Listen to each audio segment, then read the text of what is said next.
When you don't have 20 minutes to watch a full review, when you're not looking for a how to play or an hour-long playthrough, and let's be honest, when the interest is a little lower too, that's why we have 6 small box games for you.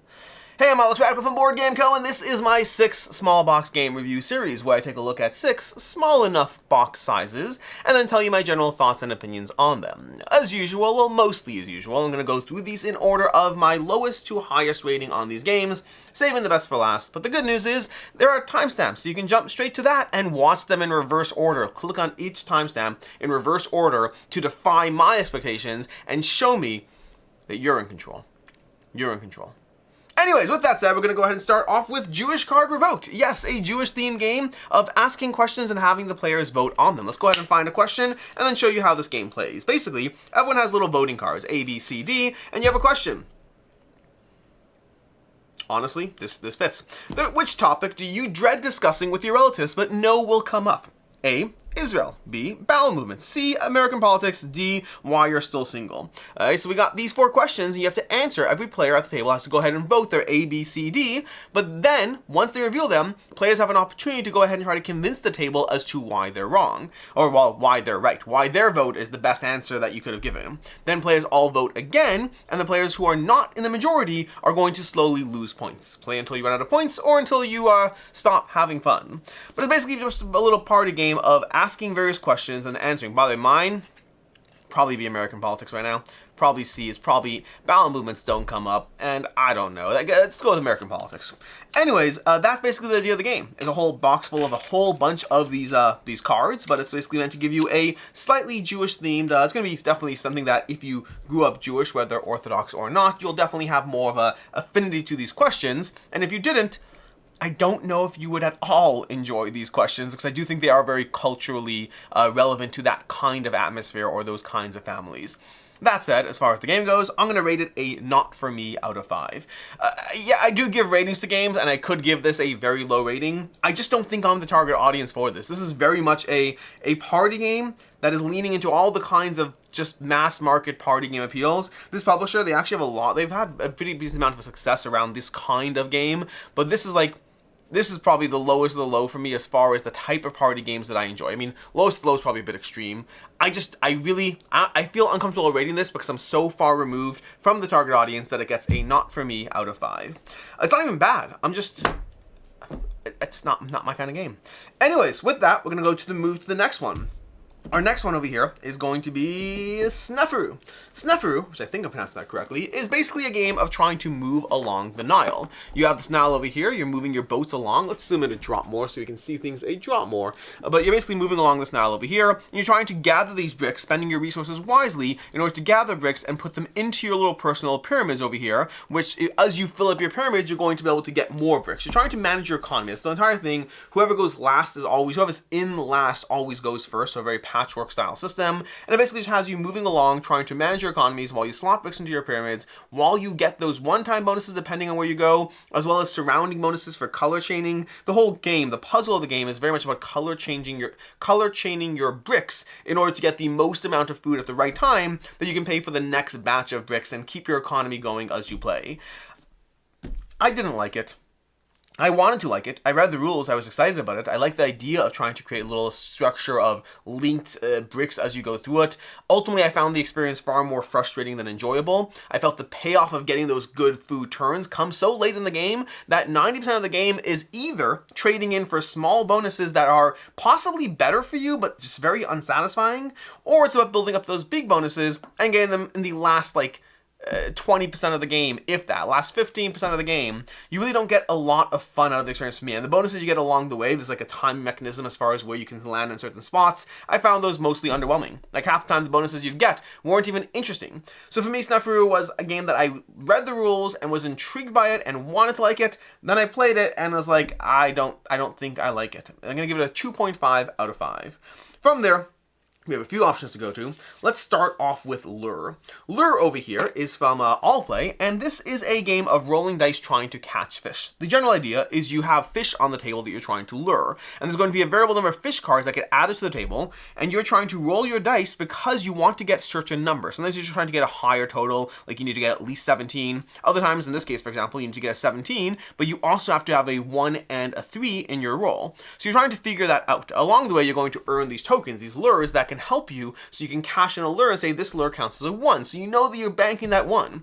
But there's usually multiple fish on the table, and whoever spends the fewest dice has first dibs. So if I'm trying to get that 17, if I roll my whole hand of dice, I'll get it, sure. But if I roll fewer dice, I have first option to get it, and so there's a weird balance of trying to make sure you go for the fish that you want to get, spend fewer dice so you can actually take it before other players do so, while cashing in your lures at the right time. Overall, it's a fun puzzle of rolling dice and gathering fish. I just don't think there's a lot to the experience. I've enjoyed playing through Lure. It's fun. You roll handfuls of dice, you gather fish, rinse and repeat until you're done.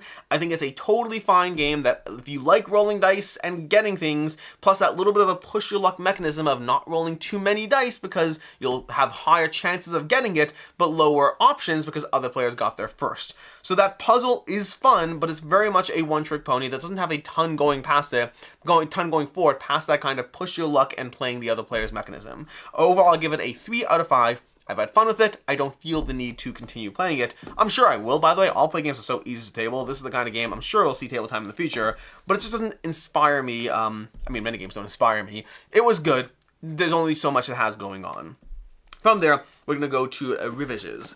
Rivages, coming to you from Pandasaurus. Actually, we have 2 Pandasaurus games over here. I just realized that. Rivages is a roll and... You know what? Actually, no. We're going to do Rivages next. We're going to do Wizards Cup, okay? Because I'm doing this in order of how much I like them, not just the rating. And even though these 3 games share a rating, spoiler, I guess, to that, I still think that I like Rivages the most of these 3. Wizards Cup is one that I also wanted to like more than I did, but I still like it. But again, kind of coming in at a 3 out of 5, because I already spoiled that over here. Coming in at a 3 out of 5, there's only so much it really does. See, this is an auto-battler game, and I like the premise of auto-battlers taken to the tabletop space. I liked it with Challengers, but I felt there were some issues. I like it with Wizards Cup. I feel there's some issues. I'm waiting for the auto-battler game that, like, feels like the perfect adaptation. Honestly, there's one that's close, but not really. Final Titan, a game coming up soon, is going to be... It's not really auto-battler, though. It's not fully auto-battler. It's not. It's close. Anyways... I want a full auto battler, and I wanted to knock it out of the park. Wizards Cup did not do that for me, but it is fun. You basically are given these cards over here, and you're trying to draft your team, put together your team of the unique abilities, and then putting the order that they're going to appear, and then hoping you can reveal your deck in order to be able to take out your opponent. So it's all about, it is very much an auto battler. You're just going to have enemies fight each other, and they each have strengths, but they also have abilities. The interplay between them, all that's pretty satisfying. The overall puzzle is pretty satisfying. It's just there's so little going on in the box that I think there's a limit to the amount of interactions you can have that become that interesting. Meaning, I've enjoyed Wizards Cup. I've had fun with it, but then I played it like 5 times and I just felt I'd seen everything I needed to see from the experience.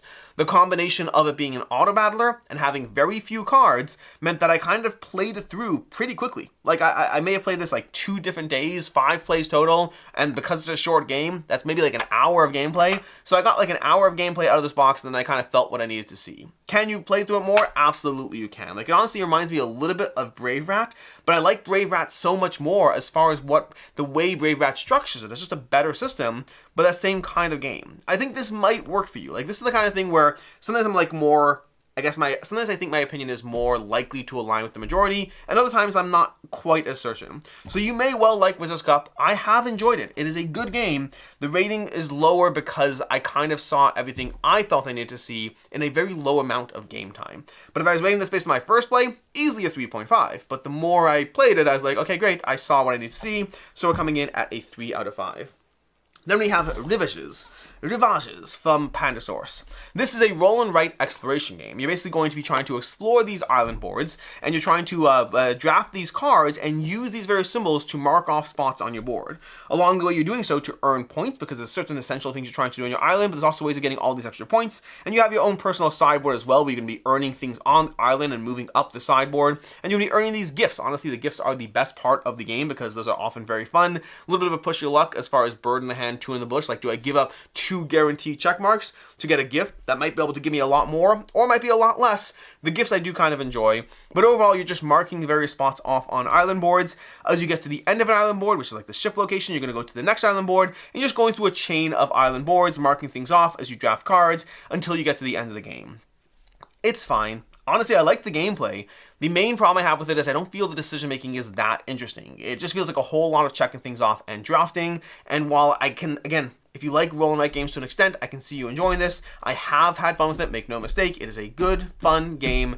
But in a world full of so many roll and writes, my decision space in Rivages felt like visually the game is great.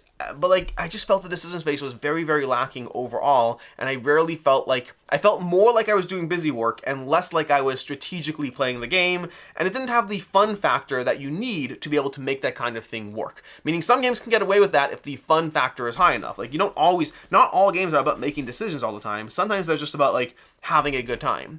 And this was a good time, but it was low on the fun factor, low on the decision space. It was just kind of doing things. So works, I had fun with it, but again, ready to move on from it. And then lastly, that brings us to Moonlight Market, my favorite one on the table. Moonlight Market is from Queen Games, and it's going to have you trying to play the other, how do you even describe this?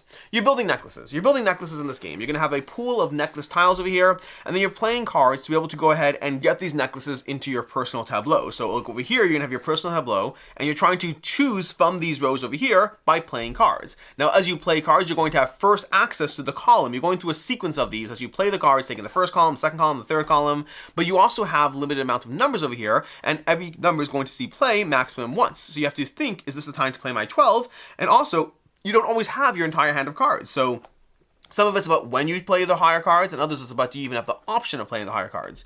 You're trying to do these to gather these gems. The tricky part is, as your gems reach a certain number, it kind of busts and resets to the beginning. And at the end of each round, you evaluate who has the most in each strength in order to take and move up on this chart based on who has the most strength of each of these. And so you really are playing a constant game of trying to think through, what do I need? But also, what does she not need? Like, if she has 18 of blue, she doesn't want that 4 blue. It's going to make her bust. So, like, that gives me a little bit more control over playing the players and playing the table. It's a little hard to explain. It's one of the games that once you start playing it, it picks itself up very easily and very quickly, but there's a fun little puzzle of trying to go for your own colors, watching the table and knowing what other players are going for, and being able to play that table space to a large degree. Honestly, my biggest critique is the components kind of, like, this is one of like Queen Games, like more budget friendly series, and the components like the score markers, none of that really feels very nice. I kind of want to replace the score markers with something that feels a little nicer. The rest of it's cardboard, so like, it's fine.